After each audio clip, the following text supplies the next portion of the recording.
Bismillahirrahmanirrahim. Assalamualaikum warahmatullahi wabarakatuh.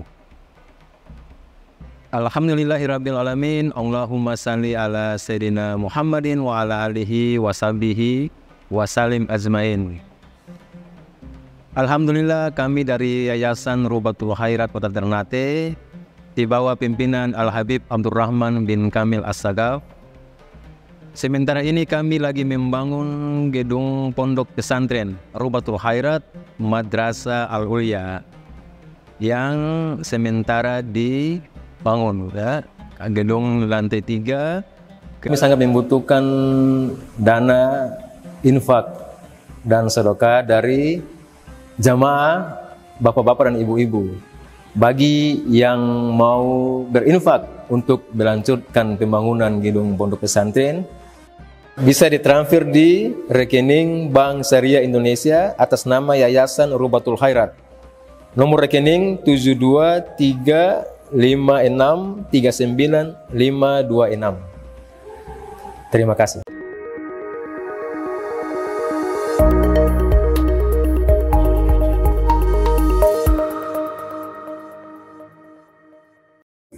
Yaitu terkait tentang cara berdoa maupun berzikir.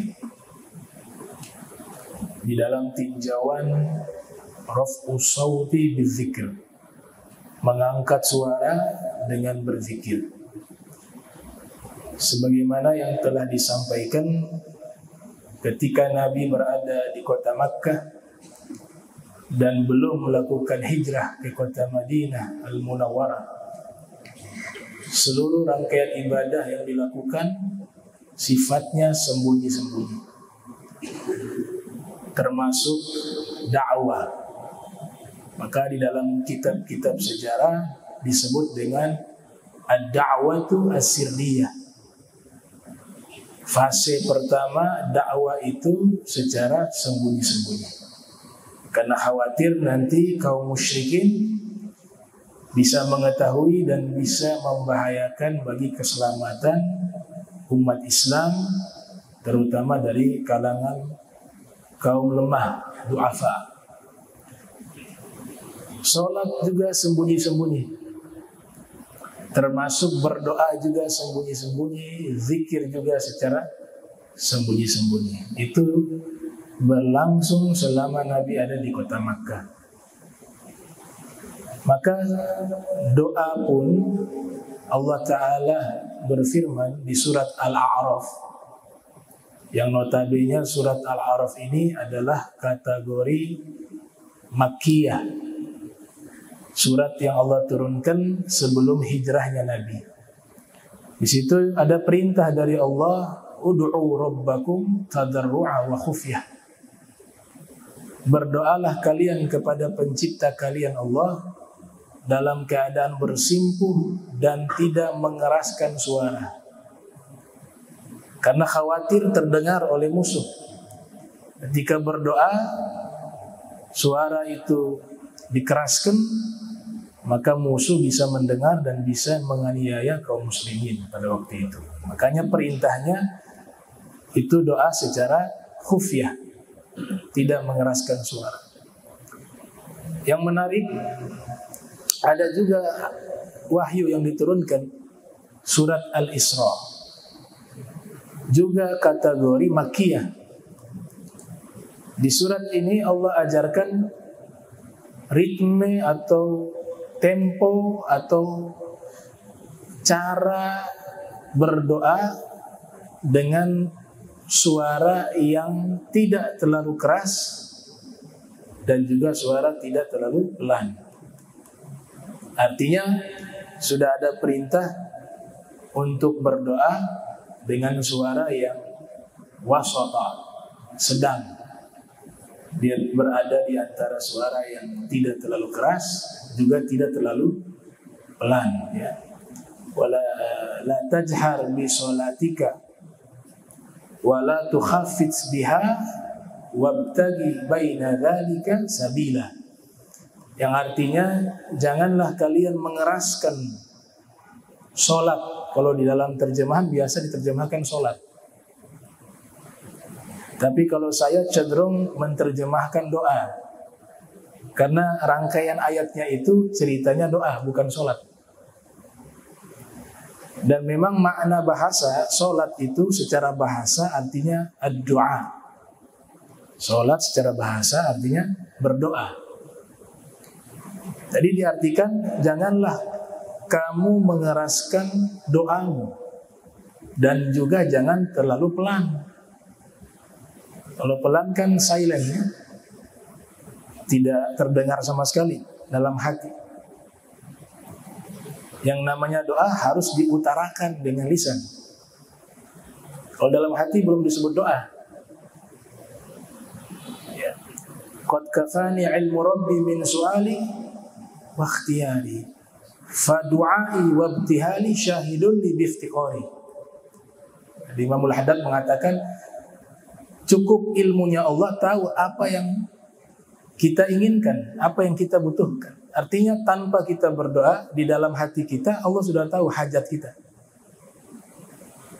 Karena ilmu Allah mencakup segala sesuatu. Tapi ketika saya berdoa, saya bermohon, saya utarakan dengan ucapan, itu sebagai alat bukti bahwa saya hamba yang butuh kepadanya. Jadi harus diutarakan. Bagaimana sih meminta tanpa diungkapkan dengan kata-kata itu bagaimana? Dan memang disyariatkan doa harus diutarakan dengan rangkaian kata yang sudah disusun menjadi doa. Maka ayat ini menerangkan apa? Jangan kamu berdoa terlalu keras dan juga jangan terlalu pelan. Nah, cara yang terbaik yang Allah ajarkan, carilah jalan tengah di antara cara tersebut. Artinya apa? Suaranya sedang. Makanya saya ngutip satu tafsir itu mengatakan kun wasata fil qiraah bainal jahri wal mukhafatati. Artinya suara itu sedang di dalam membaca doa, di dalam berzikir, di antara keras dan pelan. Jadi posisinya di tengah. Itu yang paling terbaik sesuai yang diajarkan oleh Allah Subhanahu wa taala di dalam Al-Qur'an. Nah, kalau kita ingin tahu lebih jauh lagi tentang masalah tersebut kaitan dengan zikir atau berdoa dengan suara itu apakah dikeraskan, dipelankan dan seterusnya, ulama-ulama kita sudah menulis kitab khusus tentang masalah tersebut. Bisa kita baca, mungkin ada yang sudah diterjemahkan. Dari antaranya karya Imam Suyuti yang lahir tahun 849 Hijriah, wafat 911 Hijriah, menulis kitab tentang zikir, ya, Natijatul Fikr fil Jahri bil Zikr, yang membahas tentang jahar, membaca dengan suara terdengar oleh orang sekitar ketika dia membaca zikir atau berdoa. Begitu juga ulama India bernama Syekh Muhammad Abdul Hayy Al-Laknawi juga menulis kitab berjudul Sibahatul Fikr fil Jahri bil Zikr. Nah, itu yang pertama yang perlu kita ketahui, bahwa Al-Hafiz Ibnu Hajar Al-Asqalani mengambil jalan tengah di antara dua pendapat, ya. Pendapat pertama mengatakan Nabi ketika berzikir ya suaranya terdengar, membaca doa juga terdengar oleh hadirin yang hadir pada waktu itu. Pendapat kedua mengatakan Nabi tidak mengeluarkan suara. Beliau ketika membaca doa dan zikir suaranya pelan sekali. Al-Hafiz Ibnu Hajar Al-Asqalani dalam kitab Fathul Barinya beliau mengatakan bahwa Nabi kadang-kadang mengeraskan suara, kadang-kadang memelankan suara. Jadi beliau menggabungkan dua pendapat tersebut. Diriwayatkan kepada kami di dalam dua kitab sahih Al-Bukhari dan Muslim dari Mughirah bin Syu'bah. Taib. Di dalam kitab sahih Bukhari ada satu nama rawi bernama Sofyan. Ini masih banyak yang bingung apakah ini Sofyan Ats-Tsauri ataukah Sufyan ibn Uyainah? Karena kebanyakan keterangannya hanya nama Sufyan tanpa ada nama tambahan di belakang. Sufyan yang dimaksud di sini kedua ulama tersebut, Sufyan ibn Uyainah maupun Sufyan Ats-Tsauri. Jadi di dalam Sahih Bukhari ada periwayat yang bernama Al-Imam Sufyan. Sufyan yang pertama bernama Al-Imam Sufyan Ats-Tsauri. Sufyan yang kedua bernama Al-Imam Sufyan ibn Uyainah. Dan disebut kurang lebih 53 kali dalam periwayatan hadis yang ada dalam Sahih Bukhari. Dan yang paling banyak meriwayatkan adalah Sufyan Ats-Tsauri yang disebutkan di dalam kitab Sahihul Bukhari. Akan tetapi Imam Bukhari tidak mendapatkan hadis tersebut secara langsung kepada Imam Sufyan. Baik itu Imam Sufyan Ats-Tsauri maupun Al-Imam Sufyan ibn Uyainah. Namun Imam Bukhari mendapatkan lewat perantara murid mereka.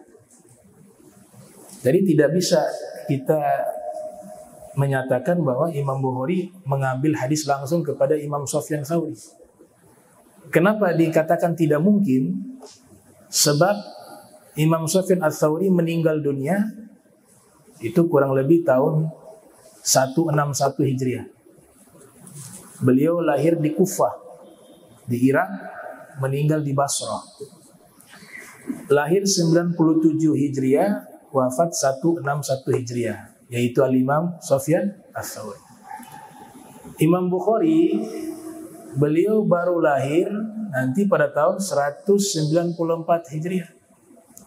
Jadi tidak mungkin bisa bertemu riwayat Imam Bukhari mengambil langsung dari Imam Sufyan Ats-Tsauri karena Imam Bukhari belum lahir. Al-Imam Sufyan Ats-Tsauri meninggal 161. Imam Bukhari lahir 194, gak bisa ketemu. Tapi nama Imam Sufyan Ats-Tsauri masuk di dalam daftar periwayat hadis dalam kitab Sahih Bukhari lewat jalur murid. Imam Bukhari memiliki guru, itulah murid dari Imam Sufyan Ats-Tsauri. Kemudian Sufyan ibn Uyainah yang juga termasuk salah satu guru daripada Al-Imam Syafi'i. Beliau lahir tahun 107 Hijriah. Sama dengan Imam Sufyan Ats-Tsauri di Kufah juga. Akan tetapi beliau hijrah dan mukim di Makkah sampai meninggal dunia di Makkah. Kalau Imam Sufyan Ats-Tsauri meninggal di Basrah, masih di Irak. Tapi Imam Sufyan ibn Uyainah pindah dari Kufah hijrah ke Makkah Al-Mukarramah. Disitulah Imam Syafi'i berjumpa dengan Al-Imam Sufyan ibn Uyainah dan menjadi salah satu gurunya Imam Syafi'i. Kalau beliau masih bisa ketemu dengan Imam Bukhari, ya, karena lahir 107 Hijriah, wafat 198 Hijriah. 198 Hijriah. Imam Bukhari lahir 194. Berarti masih bisa ketemu, tapi usia Imam Bukhari kurang lebih 4-5 tahun waktu itu. Dan tidak mungkin di usia itu bisa mengambil hadis langsung kepada Al-Imam Sufyan ibn Uyainah. Namun lewat perantara siapa? Muridnya Al-Imam Sufyan ibn Uyainah. Dari situlah Imam Bukhari mengambil hadis. Sehingga sanadnya tersambung kepada mereka. Begitu juga dengan Imam Syafi'i. Imam Syafi'i wafat 204 Hijriah. Imam Bukhari lahir tahun 194. Berapa kira-kira usia Imam Bukhari pada waktu itu? Kurang lebih 10-11 tahun. Masih anak-anak di waktu wafatnya Imam Syafi'i. Namun Imam Syafi'i sanadnya itu bersambung juga kepada Imam Bukhari. Imam Bukhari sanadnya bersambung kepada Imam Syafi'i. Lewat jalur siapa? Murid Imam Syafi'i. Di antaranya namanya Al-Imam Al-Humaidi. Al-Imam Al-Humaydi sering disebut di dalam Sahih Al-Bukhari sebagai periwayat hadis, dan Imam Bukhari menjadikan beliau sebagai guru. Al-Imam Humaydi adalah murid dari Al-Imam Syafi'i. Bahkan Tajuddin As-Subki, Al-Imam Tajuddin As-Subki yang lahir tahun 727 Hijriah, wafat 771 Hijriah, dalam kitabnya Tabaqat Asy-Syafi'iyyatil Kubra menyebutkan bahwa Al-Imam Bukhari itu adalah ulama ahli hadis bermadhab Syafi'i. Karena beliau, kalau kita teliti di dalam Sahih Bukhari, itu membuat judul tentang kunut di dalam sholat subuh,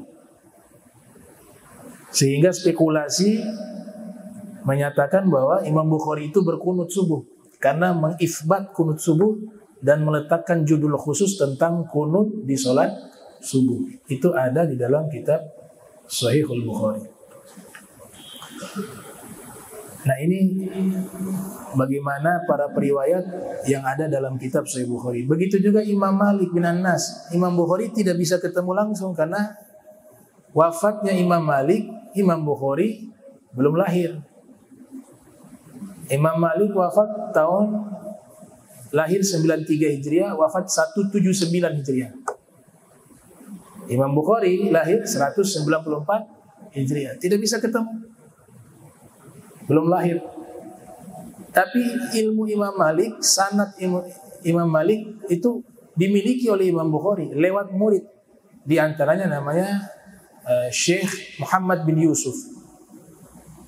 Ya, Muhammad bin Yusuf itu salah satu murid Imam Malik, dan masih banyak murid-murid Imam Malik yang beliau mengambil sanad tersebut. Nah, ini sedikit tambahan terkait masalah kitab Sahih Bukhari. Baik. Nah, Imam Sufyan Ats-Tsauri itulah yang paling banyak disebut di dalam Sahih Bukhari dibanding Sufyan ibn Uyainah. Kalau dijumlahkan ke semuanya itu 53 kali, ya. Penelitian lama itu dihitung dapat 35 kali. Ternyata penelitian terbaru 53 kali. Nama Sufyan disebutkan di dalam kitab Sahihul Bukhari. Diriwayatkan dalam kitab Sahih Bukhari dan Muslim dari Mughirah bin Syu'bah, Nabi SAW apabila selesai solat dan salam, beliau membaca La ilaha illallah wahdahu la syarikalah, lahul mulku wa lahul hamdu wa huwa ala kulli syai'in qadir. Allahumma la mani'a lima a'taita wa la mu'tiya lima mana'ata wa la yanfa'u jaldal minkal jadd. Nah, itu sehabis sholat Rasul biasanya baca itu. Dan ini doa sebagaimana yang pernah diterangkan ya oleh Al-Habib Bagir di Masjid Al-Muhajirin. Ada yang redaksinya yuhyi wa yumit wa huwa hayyun la yamut biyadihil khair wa huwa ala kulli syai'in qadir. Jadi kalau dibaca la ilaha illallah wahdahu la syarikalah, lahul mulku wa lahul hamdu yuhyi wa yumit wa huwa hayyun la yamut biyadihil khair wa huwa ala kulli syai'in qadir. Ini saya istilahkan zikir serbaguna. Zikir ini bisa dibaca ketika masuk pasar. Setiap kali masuk pasar, bacalah zikir ini. Itu Allah Ta'ala catat 1 juta pahala. Allah hapus 1 juta dosa. Allah angkat 1 juta derajat. Dan itu ada di dalam kitab Sunan At-Tirmidzi. Ya, Imam Tirmidzi meriwayatkan di dalam sunannya, yang beliau lahir tahun 209 Hijriah, wafat 279 Hijriah, di mana Rasul bersabda, ya, kurang lebih man dakhala suq, siapa orang yang masuk ke pasar, faqala, kemudian dia membaca la ilaha illallah wahdahu la syarikalah, lahul mulku wa lahul hamdu yuhyi wa yumit wa huwa hayyun la yamut biyadihil khair wa huwa ala kulli syai'in qadir. Dia baca zikir tersebut dengan jahar. Makna jahar paling tidak orang di samping dengar. Kalau malu kan dalam mobil, punya mobil tuh, ya, Dalam mobil dia baca keras, yang penting ada orang di situ mendengar. Atau yang sambil dagang dia baca dengan jahar. Ya, syaratnya dengan jahar, terdengar oleh orang, tidak harus teriak. Yang penting di samping dengar, tidak sir bacaannya, maka fadilah ini dia dapatkan. Apa itu fadilahnya? Kataballahu lahu alfa alfi hasanah. Allah tulis baginya 1.000.000 kebaikan. Wa maha anhu alfa alfi sayyi'ah. Allah hapus 1.000.000 dosa. Maknanya dosa-dosa kecil, as-sadair. Ya, setiap kali ada kafarat amal menghapus dosa, kita harus paham itu kaidah pemahaman hadis Nabi. Itu yang dimaksud dosa-dosa kecil. Kalau dosa besar harus taubat, harus sesal, harus meninggalkan perbuatan itu dan seterusnya dengan syarat-syaratnya yang diterangkan.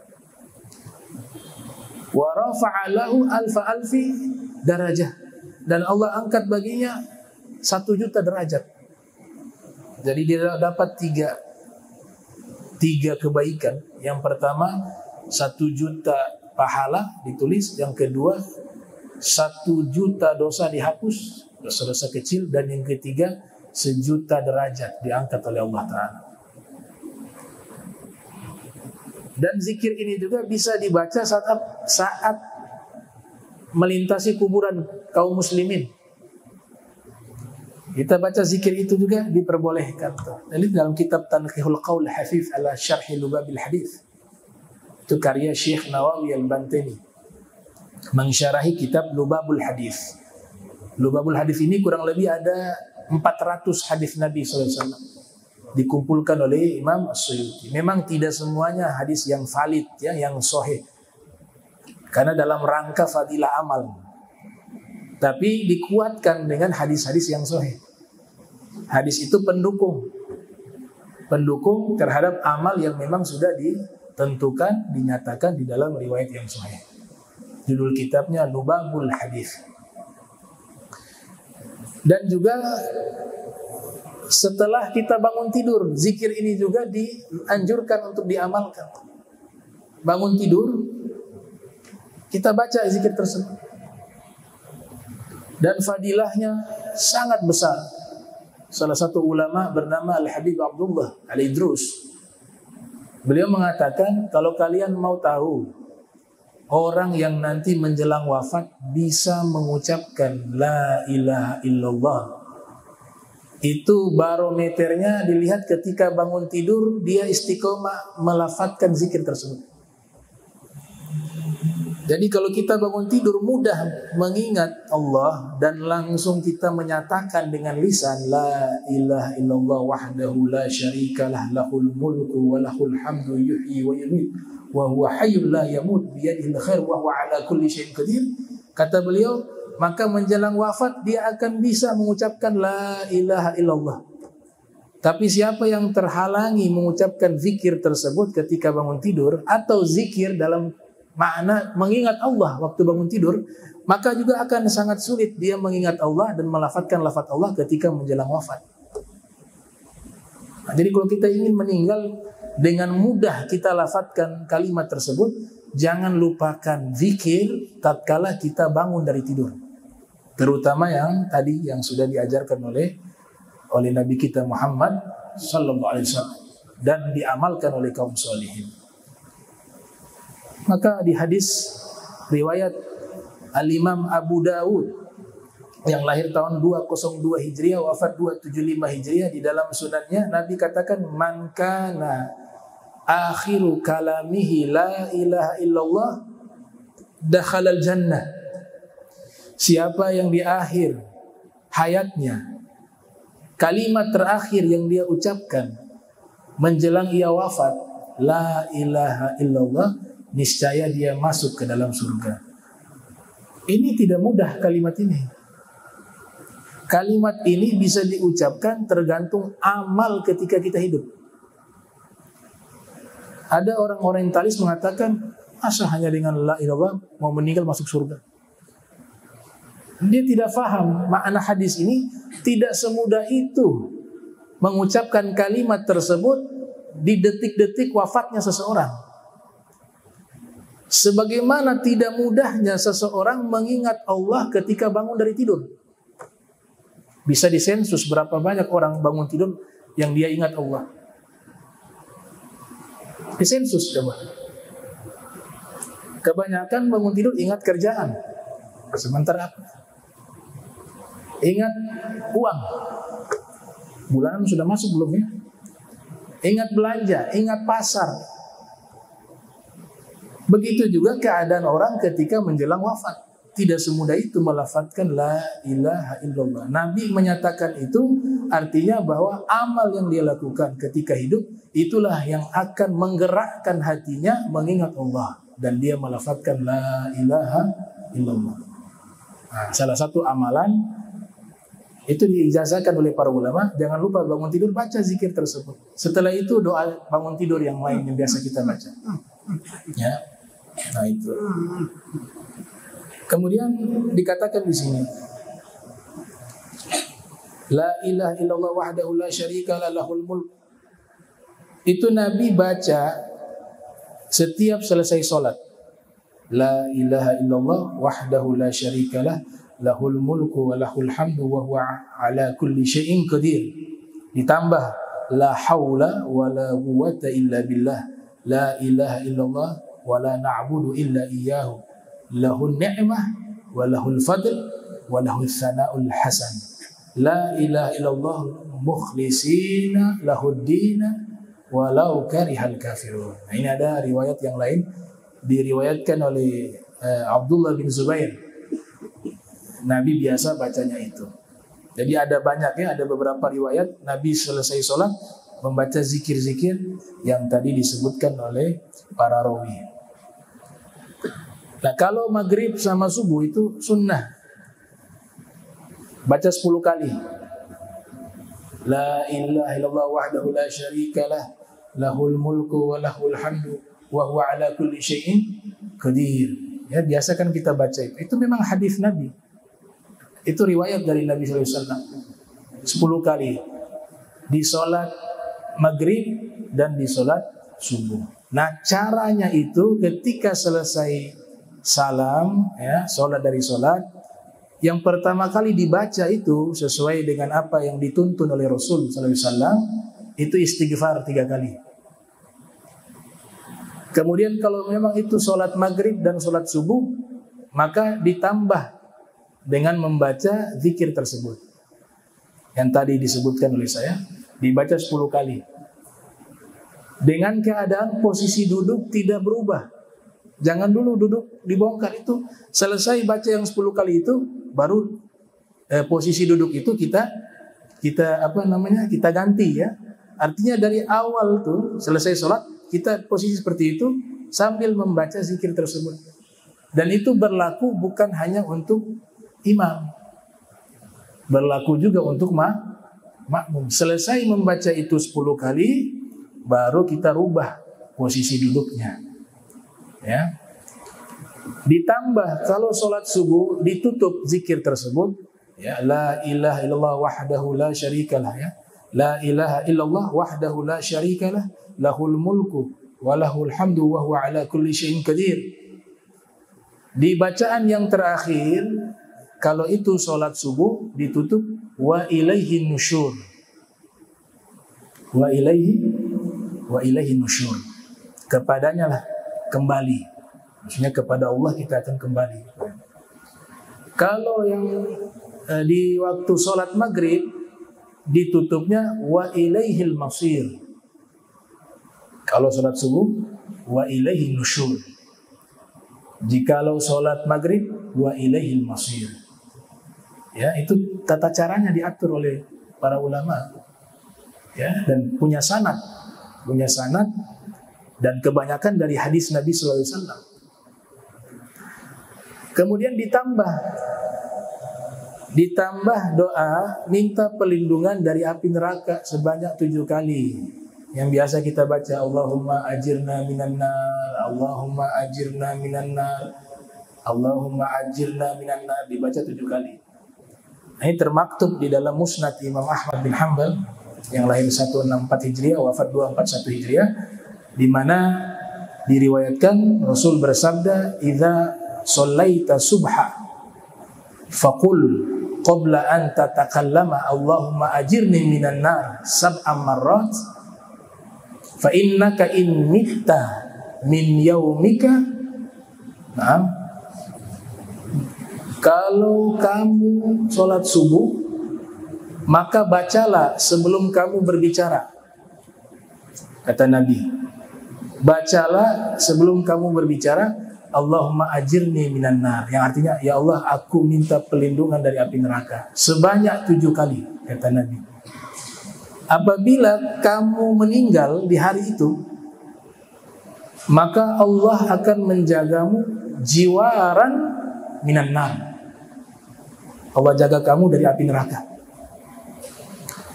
Wa idza shallaital maghribah, dan apabila kamu sholat maghrib, faqul qabla an tatakallama, maka bacalah sebelum kamu berkata, Allahumma ajirni minan nar sab'a marratin, ya Allah, aku berlindung padamu dari api neraka sebanyak 7 kali. Ya, fa innaka idza mitta min lailatika, apabila kamu meninggal di malam itu juga, maka Allah akan jaga kamu jiwaran minan nar, dari api neraka. Ini fadilahnya luar biasa. Ini api neraka yang tidak main-main, ikhwan. Gak ada makhluk yang sanggup.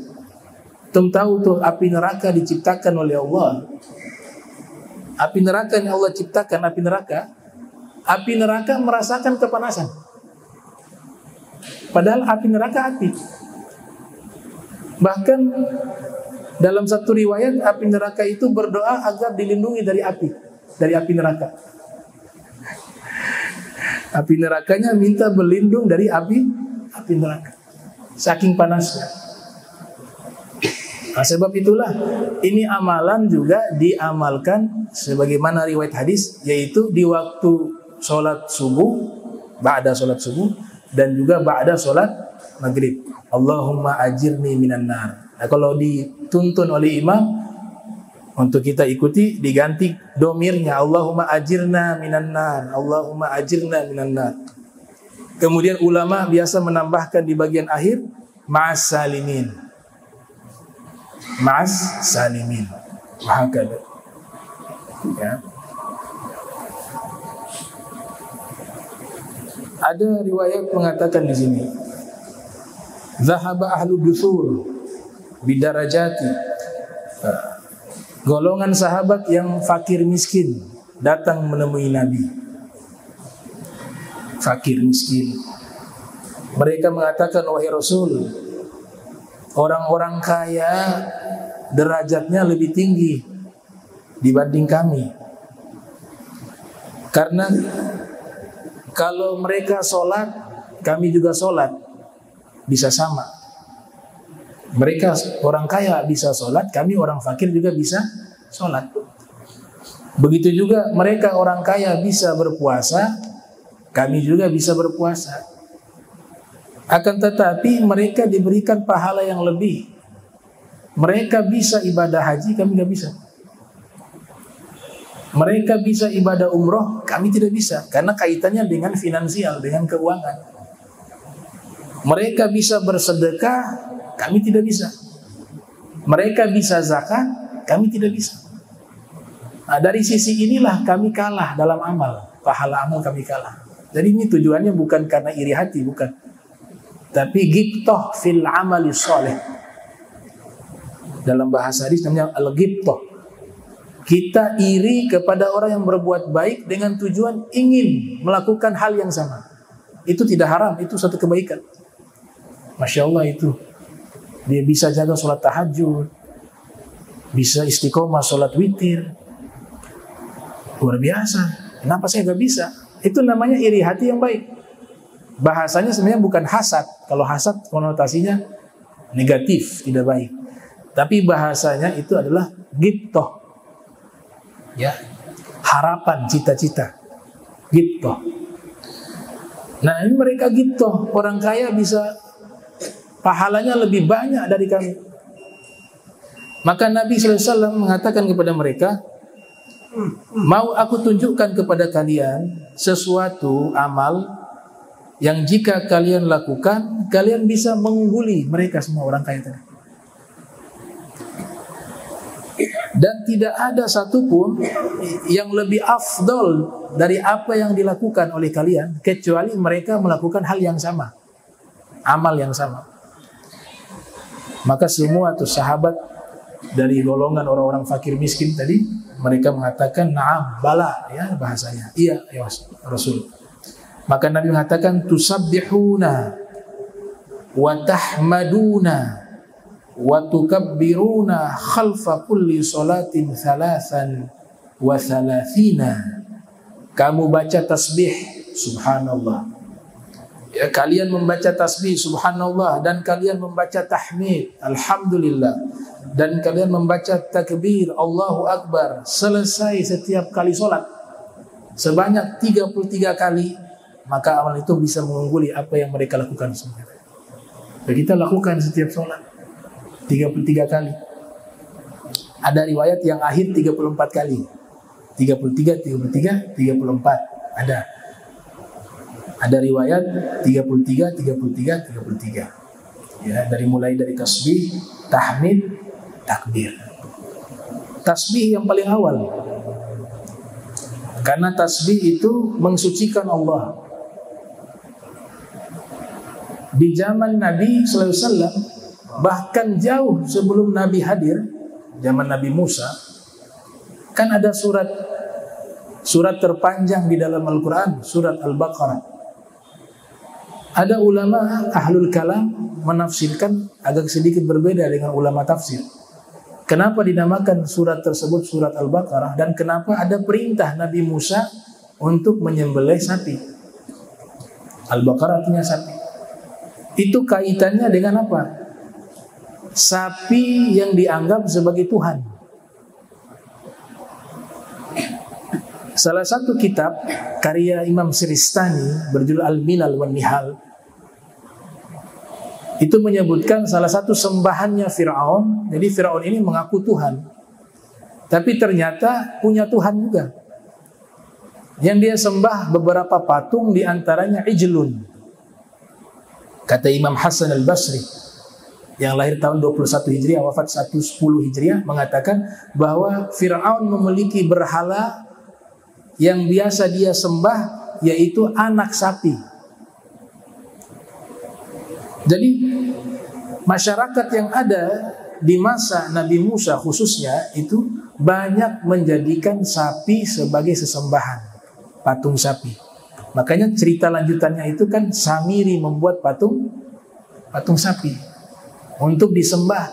Sehingga substansi surat Al-Baqarah itu bukan hanya membahas tentang orang yang mati kemudian sapinya dipukul, nanti bisa menunjukkan, bisa menghidupkan yang mati itu, dia bisa hidup dan bisa menyatakan bahwa orang ini yang membunuh saya.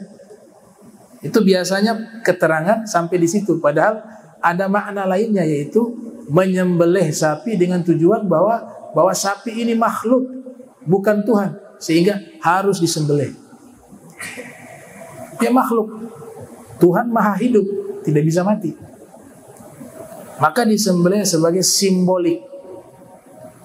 simbolik bahwa Tuhan bukan ini yang kalian sembah, sapi. Bukan. Nah, itu yang dijabarkan oleh beberapa ahlul kalam. Makanya tasbih itu penting, yang mensucikan Allah. Jangan menyamakan Allah dengan makhluk. Jangan mengimajinasikan Allah di dalam pikiran kita. Nabi larang. Kata Nabi, tafakkaru fi ayatillah wala tafakkaru fi dzatillah. Kalian kalau mau tafakur saja ciptaan-ciptaan Allah. Jangan kalian tafakur tentang zatnya Allah. Ingin coba mengimajinasikan bentuk Allah seperti apa, jangan. Kata Nabi, sampai kapanpun kalian tidak akan mampu. Jadi pemahaman ma'rifatullah, mengenal Allah, jangan dipahami mengenal Allah melihat langsung zatnya Allah, gak bisa. Al-Imam Az-Zabidi mengatakan makna ma'rifatullah menurut ahli kalam yaitu mengenal asmanya Allah, sifatnya Allah, dan sifat mustahilnya Allah dan sifat jaiznya Allah. Dia mengenal dengan baik, itu juga dikatakan ma'rifatullah. Awal wajibin 'alal insan ma'rifatul ilah bistiqamah. Nah, insyaallah pertemuan berikut kita lanjutkan pembahasannya. Mudah-mudahan kita diberikan istiqamah